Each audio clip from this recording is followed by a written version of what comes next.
Welcome back to Big Blue Fantasy Podcast, where we talk about all footballs and giant stuff, but today is strictly fantasy football, and I'm going to be talking to you about the draft I just had. It is a PPR league. It's 12-man, and I picked number 7. Originally, I had number 10. I traded up to number 4, and my entire plan the whole time going into this was I want to build on a running back. I like how my teams look when I start off with a running back at top in round 1 more than a wide receiver, and it's more so that I don't find the right value, or I don't think people with the right value of running backs that are found in round 1 like CMC, Eckler, Bijan, Barkley, Chubb, even Henry. So me being at 10, without doing any research, I just trade up to 4. I'm like thinking earlier the better. What if Chase falls to me? But then the more I mock draft, I realize that Chase falling to me is not applicable, or it's not possible at falling to number 4, and I don't want to take a risk and then reach for Barkley, even though for me I don't think he's going to be a reach, because I think Barkley is going to finish the season as a top 5 overall player, not just at his position. I think overall he's in the best situation. So I went into the mindset of making sure I grabbed a stud running back and build off that. So if you're new to this channel, this is a channel where I am going to go through my process, my thoughts about how I tackle fantasy football. Maybe you could get tips. I listen to every single people. We're going to discuss other people's ADP, what they have it. I listen to a lot of podcasts, a lot of people on YouTube. I read about Fantasy Pros, PFF, Bleacher Report. Everybody has their ADP, so I'm paying attention. I am there. I will help you. I will guide you, and you can guide me. Together, we're gonna win. That is the purpose of this channel, is for us to get better, to talk shit to our friends, co-workers, siblings, whoever you're going up against in fantasy football. So let's dive through this. This is my first draft I did. This happened earlier in August. The second week of August. Is a PPR league. It has 2 flex, 2 wide receivers, 2 running backs, tight end. It has quarterback, kicker, defense, and they also had defensive players. I think 9 of them, 6 of them, I forget. A lot of defensive players and 8 bench. So it is a long draft, 25 rounds. Let's see how I did. Make sure you like and subscribe. I'm Suhe. We're going to get it started. Comment and let me know what you think of my team. We're going to go through my mindset. So here we go. As you can see, my team name is Brown Monday. I had 10, trade up to 4, then I got trade to 7. I feel like 6, 7 is where I can build a very good team in terms of value falling, or even if I reach, it's not a reach. The ADP for Barkley on Yahoo, I think is like early 2nd round. He's going in majority like late 1st round. I think he's a steal because there's no one that's going to be taking touches away from him. Like let's just be honest. Who is going to be taking touches away from him? This dude is guaranteed over 250. He was like getting 90% snap shares. They drafted Eric Gray. They have Matt Breida. Coming from a Giants fan, last year, he was sensational in the beginning. He was killing it. I think he was like wide receiver 3 all the way up until the bye week. What happened is Giants offered him the money. He said no. I think they scaled back and said, hey, we're going to show you we can succeed without you. And Daniel Jones was freaking incredible. I mean, for what he had, he honestly speaking delivered more than we thought he could be. He exceeded expectation. He was phenomenal. Shitty O-line, no wide receivers, nothing. Even without Barkley, this dude was freaking making moves. And it basically showed that the Giants can adapt without their main weapon if needed. And at the same time, Barkley might have also realized that, I'm paying for a contract here. I'm also going to dial back. Whatever it is, I think he's in the best situation he has ever been in his entire career. And why are you not going to take that risk? I took Barkley in the 1st round. I like building with a first hero running back. The strategy I really personally like is hero running back, where you take a running back very early and then you don't take another running back till round 6, 7. You just attack all the other positions like wide receivers, attack your flags, get a quarterback. Just see how the draft board falls. It's not something I went into looking into it and going, oh, this is exactly what I'm going to do. No, I knew my first pick was Barkley no matter what.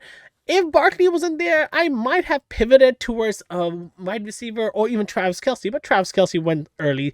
So Barkley, I knew for a fact that no one would take him there because everybody doesn't value him as high as I do. Also a Giants fan.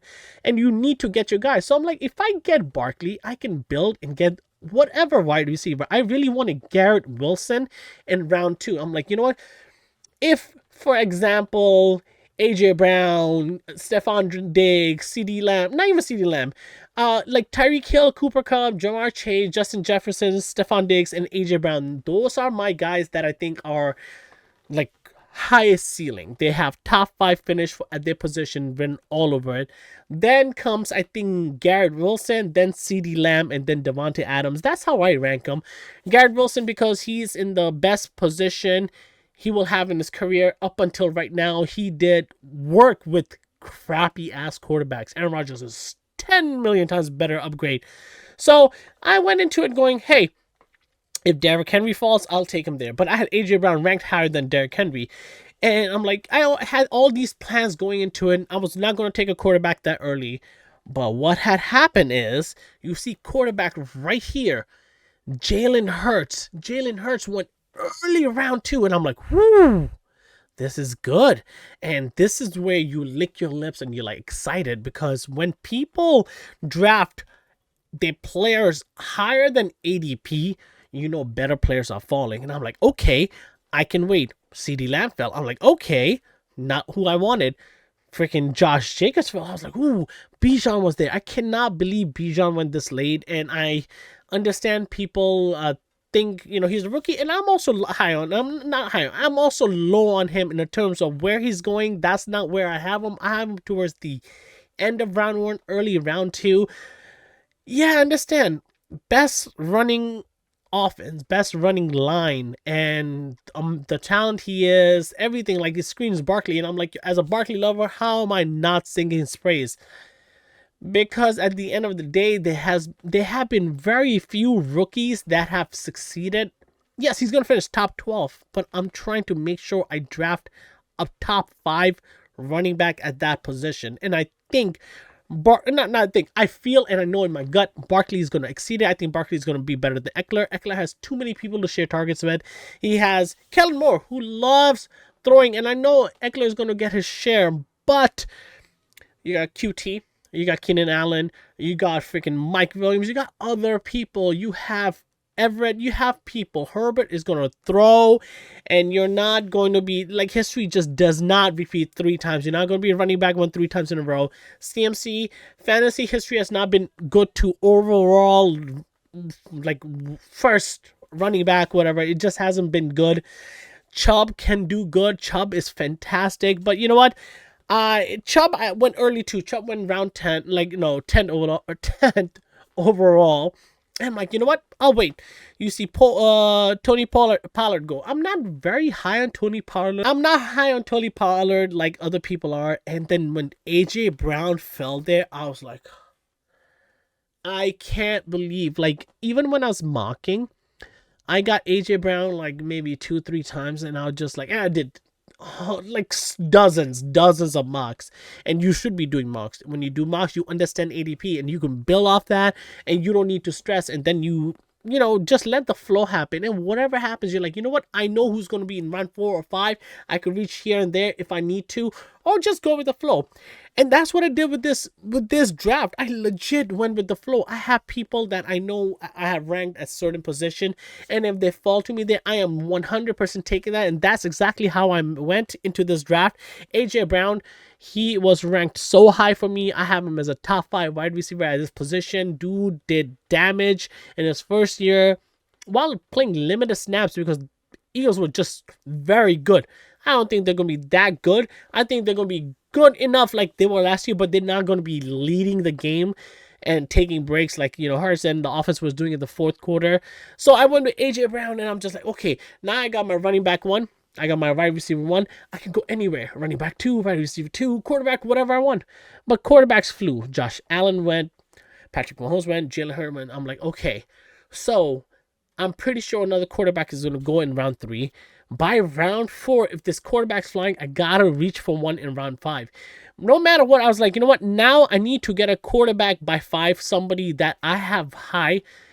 And that's how my mindset became. So when in round 3, I was like, okay, I can go for Calvin Ridley. I could go for Aaron Jones, Joe Mixon, whoever falls to me, a running back. I did not think Chris Olave would fall. Like when he was dropping, I was just like, my mouth was watering. I'm like, oh man, Chris Olave, somebody who I have as a top 10 wide receiver. He is tremendous talent. And with Carr and his deep ball capability, oh, Chris Olave is going to fucking eat. And the fact that he was falling to me that far, oh, exciting. And I'm like, yes, somebody I would have taken in round 2. That's what I was debating when I was at number 4. I was like, if I go Barkley, then if Garrett Wilson's not there, I'm going to take Chris Olave. And in this draft, Garrett Wilson fell to the freaking 212. Insane. Like, the dude in the beginning got JJ,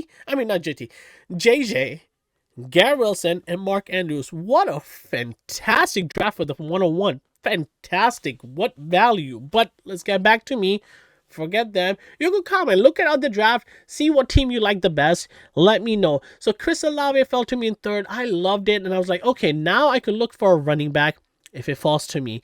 And round 4, I had, who was falling?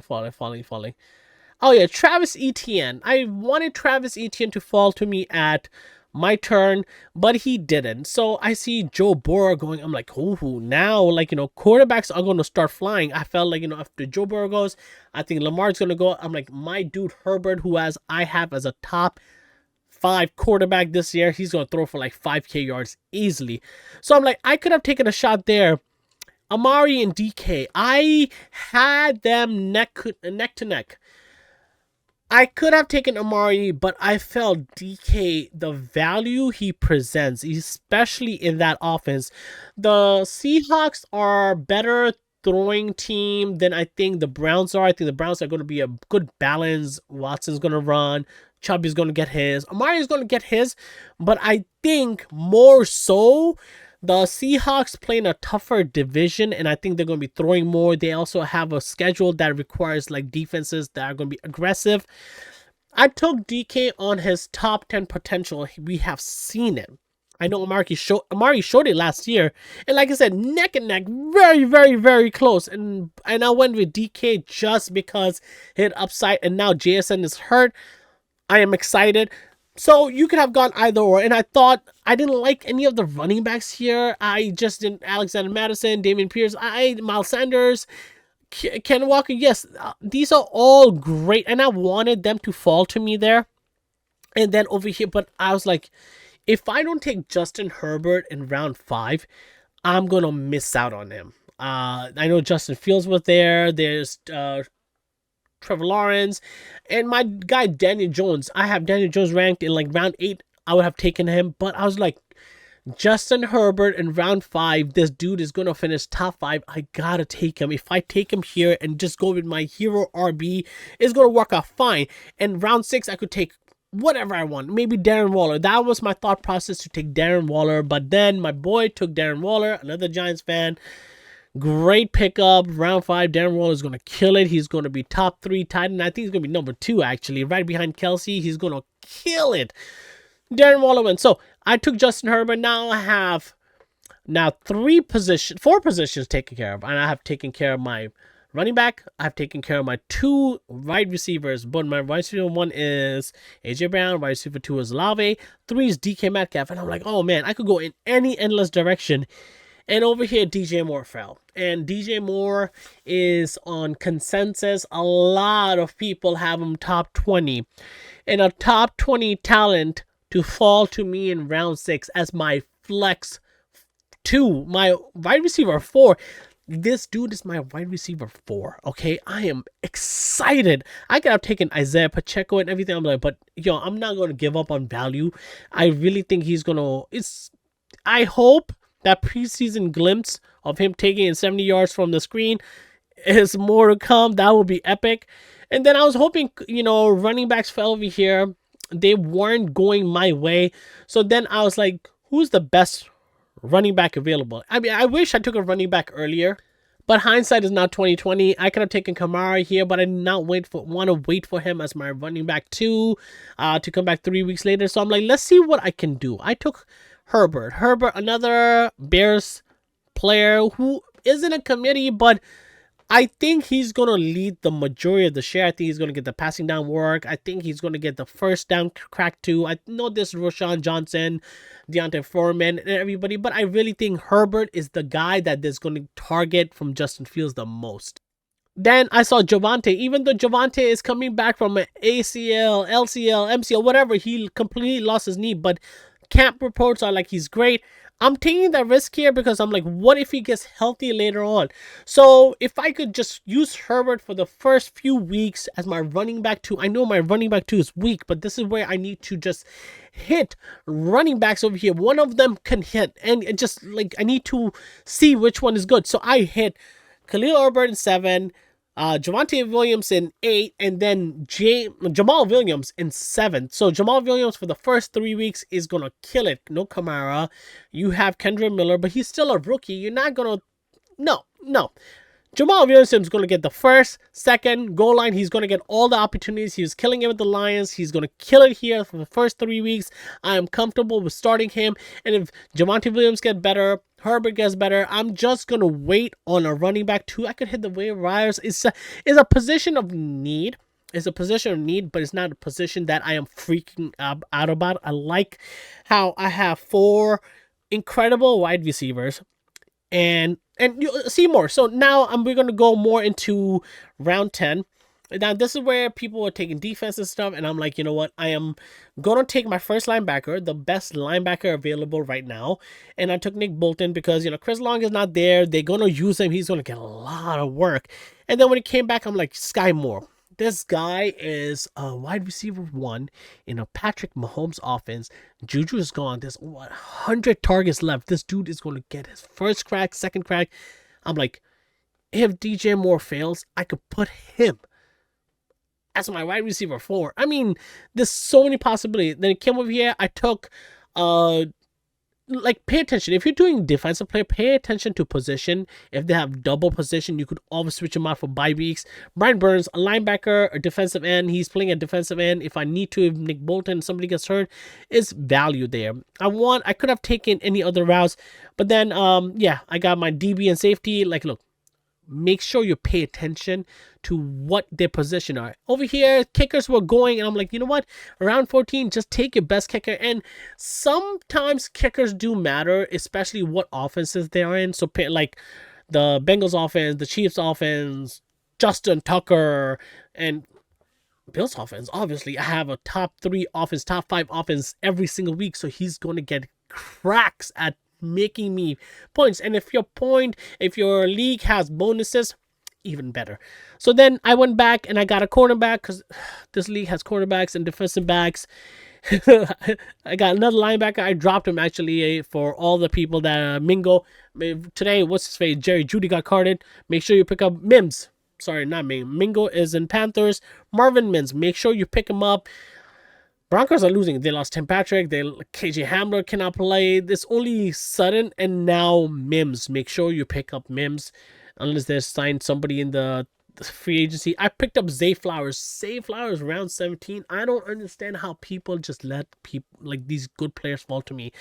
I was like, whatever. Zay Flowers, this guy is a first round rookie with a high profile. This guy can eat. He's going to probably eat a lot. Then we went back to running backs. I was like, I need another running back just to be comfortable. Raheem Morset. Until the fans trade for Jonathan Taylor, I think he might be the starting running back. So let's see. This is where I went for tight end. I really wanted Waller or Njoku, but the tight ends I wanted just went away. And I was like, you know what? I can wait on the tight end because honestly speaking, from this range, after the top 5 are gone, everybody is like in the equal category. Anybody could hit. You have Conklin, you have freaking Musgrave, you have so many new tight ends, Laporta, freaking Mayers, whatever you want to call it. There's so many tight ends. Then I attack a DT, the best available DT. Then I attacked a wide receiver. Romeo Dobbs was there. Great value for me over there. Kareem Hunt. He is going to sign with a team. It could be the Saints. He is getting a lot of attention. He's traveling everywhere. I am certain a team is going to be calling Zeke shine. I was like, signed. So I'm taking the risk. I'm taking the risk on it. Then I took another defensive end. Bobby is with Giants now. I took New Orleans. That's my defense. That's my sleeper top 10 defense. I waited on them. I didn't want to, like, your Philly flew, Cowboys, everybody flew. And my last pick was Jeremy Chin. He's a good safety. So yeah, this is my team. Like, let's go here. Where is it, my team? All right, let's go my team, okay? We're going to look at my team. So this is what my team looks like. I have Justin Herbert, QB. I got him round 5. AJ Brown, round 2. Chris Olave, round 3. Barkley, my hero running back. Jamal Williams, I'm starting for the first 3 weeks. He's going to kill it. I got Clement. I can upgrade a tight end too. My running back 2 and my tight end are the 2 weak spots, I think. I like my flex, both of them. I think they have high upside, top 10 upside every single week. I got Herbert. I got Javonte Williams, Sky Moore, Zay Flowers. And now, I also got Marvin Mims now. My IR, I kept Kyler Murray and Wandale Robinson.